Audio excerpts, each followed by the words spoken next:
আসসালামু আলাইকুম বন্ধুরা, একটা গুরুত্বপূর্ণ ভিডিও তৈরি করছি। একদম টাটকা ভিডিও এবং টাটকা খবর আপনাদেরকে দিব। দেখেন, যাদের ডাক্তার দেখিয়ে রোগ ভালো হচ্ছে না, তো এমন একটা রোগী আমার কাছে এসেছে। এই আপনার রাউন্দির বাচ্চা ছেলে, বুঝতে পারছেন তো? সে রাউন্দির রহমত চাচার পোতা, ঠিক আছে? পোতা এরা রাত তিনার ছেলে শ্বশুরবাড়ি। তো বাচ্চা ছেলেটা 50 দিন আগে জন্ম হয়েছে। হওয়ার সঙ্গে সঙ্গে সে এমন রোগে আক্রান্ত যে তাকে কাটো হসপিটালে ভর্তি করা হয়। সেখান থেকে ওরা সব কিছু পরীক্ষা টরীক্ষা করে রোগ পাচ্ছে না, তখন তারা ওখান থেকে পাঠিয়ে দেয় বর্ধমান হসপিটালে 1 মাস রেখে দেয়, প্রায় 1 মাস রেখে দেয়। সেখান থেকে ওরা রোগ পাচ্ছে না, কিছু করতে পারছে না, তখন ওরা পাঠিয়ে দেয় কলকাতা পিজিতে পাঠিয়ে দেয়। এবার কলকাতাতে সেখানে অনেক দিন ছিল, এমন করে ওদের 70,000 টাকা খরচ হয়, বুঝলেন? 70,000 টাকা খরচ হয়, তবুও কিছুই হচ্ছে না। চুল পরিমাণ বাচ্চাটার কোনো উন্নতি হচ্ছে না, চিকিৎসায় উন্নতি হচ্ছে না। তো লাস্টে আমাকে ফোন করে যে এই ব্যাপার, ছেলেটার ডাক্তার রোগে ধরতে পারছে না এবং কোনো ভালো হচ্ছে না, একদম ভালো হচ্ছে না। তা কী করা যায় ছেলেটা? তারপর আমি বলছি, তা যদি রোগ ভালো না হয়, চিকিৎসা রোগ ধরা না পড়ে, তাহলে তাড়াতাড়ি আমার কাছে নিয়ে চলে আসেন। তারা কি করে, কলকাতা থেকে বাচ্চাটাকে নিয়ে চলে আসে, সঙ্গে সঙ্গে বাড়ি নিয়ে চলে আসে, এনে আমাকে খবর দেয়। আমি মোটরসাইকেল করে যাই, আর রহমত চাচা আমার সঙ্গে গিয়েছিল, ঠিক আছে? গিয়ে আমি চিকিৎসা শুরু করি। সকালে চিকিৎসা শুরু করি, 1 ঘন্টা 1.5 ঘন্টা চিকিৎসা করলাম। এবার আমি চিকিৎসা করতে করতে বাচ্চাটা ঘুমিয়ে যায়।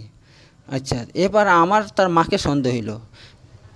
আমি বলছি, তুমি একবার আসো তো আমার কাছে, এখন বসো তো। যখন বসলো, আমি তার মাথা চুল ধরে যখন পড়তে লেগেছি, সঙ্গে সঙ্গে জিন হাজির হয়ে যায়, বুঝলেন? জিন যখন হাজির হয়ে যায়, তখন সে বিশাল শক্তিশালী জিন, ভাই, বিশাল শক্তিশালী জিন।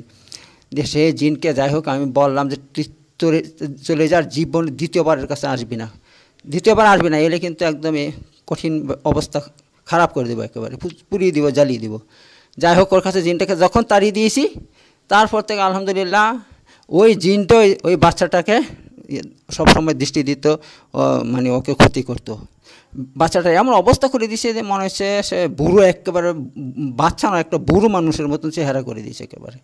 তো আলহামদুলিল্লাহ আমি চিকিৎসা করছি, কালকে করেছিলাম। তো কালকে আবার আজকে গিয়েছি, আজকে আবার ঝাড়ফুঁক করে এলাম। তো কালকের ছেলের মধ্যে আজকের ছেলের মধ্যে অনেক পার্থক্য। আজকে ছেলেটার চেহারাটা অনেক পরিবর্তন হয়ে গেছে। আমি ওদেরকে বললাম যে তোমরা কী করো, ওর একটা ফটো তুলে রেখে দাও। আজকের ফটো আর 11 দিনকার পর ফটোর মধ্যে দেখবে কত পার্থক্য দেখা দিবে, ঠিক আছে? তো যাই হোক, আলহামদুলিল্লাহ একদিনে এই বাচ্চাটা সুস্থ হয়ে গেছে। আর ওই জিন যখন তাড়িয়ে দিছি, মা বেটা দুইজনেই ভালো হয়ে গেছে, একদম সুস্থ হয়ে গেছে, এখন সবাই খুশি। এবার কথা হইল এই যে আপনার এত টাকা খরচ, 70,000 টাকা খরচ করেছে। এবার আমাকে কি বলছে জানেন?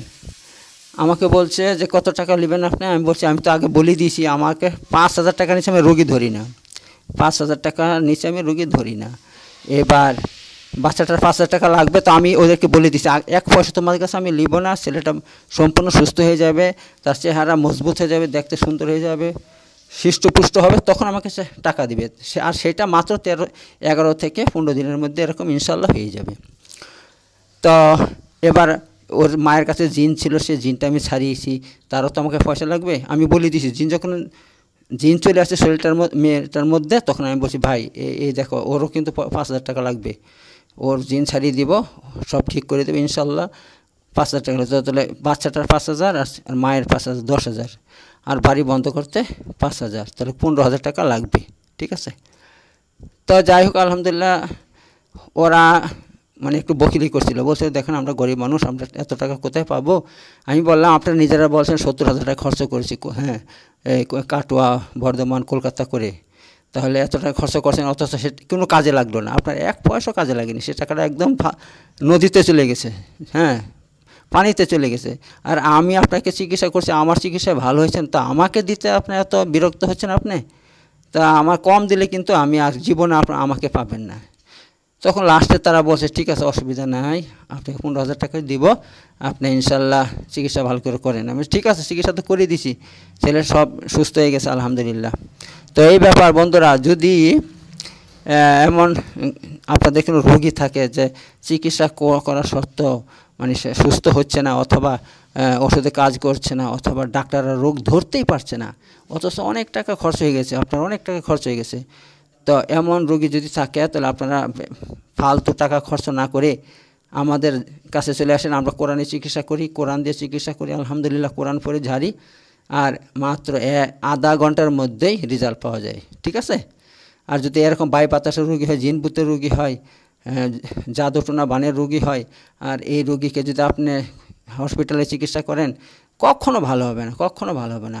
এই জন্য বলছি এমন রোগী একমাত্র ইনশাল্লাহ আমার কাছে নিয়ে আসবেন। ইনশাল্লাহ ইনশাল্লাহ জিনের রোগী হোক, জিনে ধরছে, অনেক দিন থেকে জিন ধরে আছে, কেউ তাড়াতে পারছে না, যাচ্ছে না, আল্লাহ রহমতে হ্যাঁ ইনশাল্লাহ আধা ঘন্টার মধ্যেই ফায়সালা হয়ে যাবে। ওই জিন আবার দ্বিতীয়বার কখনো আসবে না ইনশাল্লাহ, ইনশাল্লাহ। তো এই ব্যাপার বন্ধুরা। তো আমি ভিডিওটা এখানে শেষ করে দিয়েছি, বেশি বড় আমি করব না বন্ধুরা, ঠিক আছে। আর আপনারা সবাই ভালো থাকবেন ইনশাল্লাহ। আর আমার ভিডিওটা সাবস্ক্রাইব করবেন, আমার এই চ্যানেলের মধ্যে সাবস্ক্রাইব করবেন। আসসালামু আলাইকুম ওয়া রাহমাতুল্লাহি ওয়া বারাকাতুহু।